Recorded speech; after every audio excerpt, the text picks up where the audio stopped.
નમસ્કાર મિત્રો, સાંખટ બુક્સમાં તમારું સ્વાગત છે. મિત્રો આજે આપણે જે આઈપીઓ ની થોડીક ડીપલી ડિટેલ લેવી છે એટલા માટે એક વિડીયો બનાવવાનો પ્રયત્ન કરીએ છીએ. એરપ્રોવા રેલ ટેકનોલોજી લિમિટેડ નો આઈપીઓ જે આજથી ઓપન થાય છે, આ આઈપીઓ ની અંદર આપણે અપ્લાય કરવો છે કે નથી કરવો એ નિર્ણય તો તમે લેશો, પણ થોડીક ડીપલી તમારે ડિટેલ લેવાની છે અને આ ડિટેલ હું તમને વિડીયો દ્વારા સમજાવવાનો પ્રયત્ન કરું છું. થોડોક સમજવાનો પ્રયત્ન કરજો. ચાલો સમજીએ આગળ થોડીક ડિટેલ. મિત્રો કંપનીની જે આવક છે રેવન્યુ, એની અંદર 31 ડિસેમ્બર 2024 સુધીમાં કંપનીએ આવક જે કરેલી છે 13,106.51 લાખ રહી હતી. એટલે આ જે રિપોર્ટ અહીંયા તમને દર્શાવવામાં આવે છે એમાં લગભગ 25.35% આવકમાં વધારો થયેલો છે. આ આવકમાંથી નફો કેટલો થયેલો છે એની આપણે થોડીક ડિટેલ લઈ લઈએ. તો નફો થયેલો છે મિત્રો લગભગ 1527.69 લાખ. એટલે કે જો આપણે આઈપીઓ અપ્લાય કરવો હોય તો આવક અને નફાની દ્રષ્ટિએ તો બરાબર લાગે છે. જો આ પણ છે 31 ડિસેમ્બર 2024 સુધી શુદ્ધ નફો, એટલે કે જે એની પાસે પ્યોરલી નફો આવેલો છે, આ છે 1527.69 લાખ.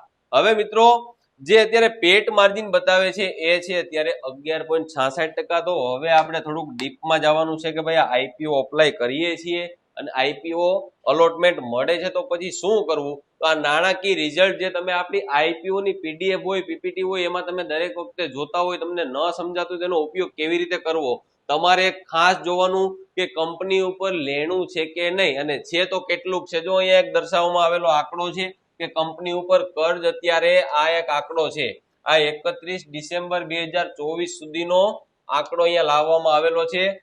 5,886.89 લાખ અત્યારે કંપની ઉપર કુલ કર્જ છે અને વર્કિંગ કેપિટલ છે કંપની પાસે 11,519.69 લાખ. હવે આ જે 2024 નો રિપોર્ટ તમારા સુધી દર્શાવવામાં આવેલો છે, આ રિપોર્ટના આધારે તમે વિચાર કરી શકો કે આ આઈપીઓ ખુલ્યા પછી શું થઈ શકે, હોલ્ડ કરવો કે ના કરવો.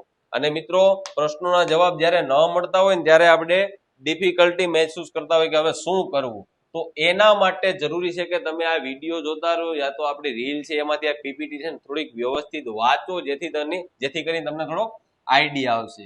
મિત્રો જે કંપની સ્ટ્રેન્થ છે એની અંદર 20 વર્ષથી વધુનો એમની પાસે અનુભવ છે, સાથે સાથે સારી વૃદ્ધિ અને ટ્રેક રેકોર્ડ મુજબ ગ્રાહક આદર બહુ સારામાં સારો છે. આ જે કંપનીના પોઝિટિવ પાસા છે તમે અહીંયા જોઈ શકો છો, જેના આધારે એની એક સ્ટ્રેન્થ નક્કી થાય છે કે ભાઈ કંપની ભવિષ્યમાં પ્રોફિટ કરી શકે યા તો વધુ નફો એના કસ્ટમરને આપવાનો પ્રયત્ન કરી શકે. આપણે હજી થોડુંક ડિટેલમાં સમજવું છે તો એના માટે મિત્રો કંપનીની જે વીકનેસ છે એ જોવાની છે. અહીંયાથી તમને આઈડિયા આવશે કે આપણે શું કરવું હવે. એટલે કે આ આઈપીઓ લાગી જાય છે, અલોટમેન્ટ મળી જાય છે, યા તો ભરવો કે ના ભરવો, પછી શું કરવું. તો અહીંયા તમારે વાંચવાનું છે. આ મોટાભાગના કોન્ટ્રાક્ટ ઇન્ડિયન રેલવે પર આધારિત છે અને ભારે કેપિટલની રિક્વાયરમેન્ટ છે કંપનીને. હવે આ કેપિટલની જે જરૂરિયાત છે એના માટે જ કંપની અત્યારે આઈપીઓ લોન્ચ કરે છે.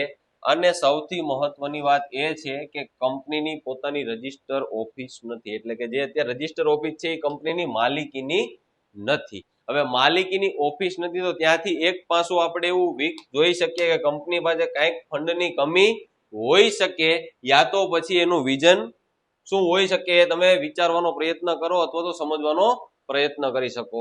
અને આ છે રિસ્ક, કે જે રિસ્કની અંદર સૌથી વધારે વીક પોઈન્ટ એનો કયો છે. આ ચારે ચાર પાસા તમે વાંચી લેજો, જેમાંથી તમને જે યોગ્ય લાગતો એના ઉપર તમે નિર્ણય લેવાનો પ્રયત્ન કરી શકો છો. પહેલો છે રેલવે મંત્રાલયની નીતિઓમાં નકારાત્મક ફેરફાર થઈ શકે. બીજો છે કાચા માલના ભાવમાં પણ વધારો આવી શકતો હોય અને કંપની પાસે જે થોડા સપ્લાયર છે એના ઉપર નિર્ભરતા અને મોટા ગ્રાહકો ગુમાવવાનું જોખમ પણ હોઈ શકે. જ્યારે બીજાના આધારે આપણો બિઝનેસ ચાલતો હોય ત્યારે રિસ્ક થોડુંક વધારે હોય, રિસ્ક ફેક્ટર ત્યાં વધારે કામ કરતું હોય. અને આપણા ભારતની જે સામાન્ય આર્થિક પરિસ્થિતિમાં બદલાવ આવતા હોય, કોઈ પણ ચેન્જીસ આવી શકે, જેના કારણે થોડાક નેગેટિવ પોઈન્ટ અહીંયા જોવા મળે છે. તો આ આઈપીઓ ખુલ્યા પછી આને રાખવો કે ન રાખવો એ એક મોટો સવાલ ક્રિએટ થાય છે. અને મિત્રો જે અહીંયા ઓપોર્ચ્યુનિટી છે એ તમે અહીંયા વ્યવસ્થિત વાંચી શકો છો. એની સાથે સાથે આ એક આખો રિપોર્ટ તૈયાર કરીને તમારા સુધી પહોંચાડવામાં આવ્યો છે. જેની અંદર તમારે બધું જ નક્કી કરવાનું છે. એમાં એક લાસ્ટ પોઈન્ટ છે એ એવો છે કે અત્યારે જે આ શેરની વેલ્યુએશન આવે છે એ 57.93 ની આસપાસ આવે છે. એટલે કે એક શેર પાછળની કંપનીની મૂડી જે અત્યારે વેલ્યુએશન થાય છે એ કેટલી છે? 57.93. તો આ આઈપીઓ અપ્લાય કર્યા પછી જો અલોટમેન્ટ મળી જાય છે તો તમે પ્રોફિટ બુકિંગ કરી અને સ્ક્વેર ઓફ લઈ શકો છો, અને પછી કોઈ મોટા કોન્ટ્રાક્ટ કે મોટા ઓર્ડર કે વોટ એવર એના જે પોઝિટિવ પાસા છે એ મળવાના આધારે ફરી પાછો તમે આને તમારા હોલ્ડિંગની અંદર લઈ શકો એવો પ્રયત્ન કરી શકાય. અધરવાઇઝ જો ખાલી ને ખાલી તમે આઈપીઓ ભરી અને વેચી નાખવા માંગતા હોય તો અલોટમેન્ટ મળે એટલે તરત પ્રોફિટ બુક કરી લેવાય. અને આવી માહિતી જાણવા માટે આપણી સાથે જોડાયેલા રહેજો, આપણી યુટ્યુબ ચેનલની સાથે જોડાયેલા રહેજો અને તમારા મિત્રોને આ ચેનલ શેર કરજો. થેન્ક યુ, ધન્યવાદ.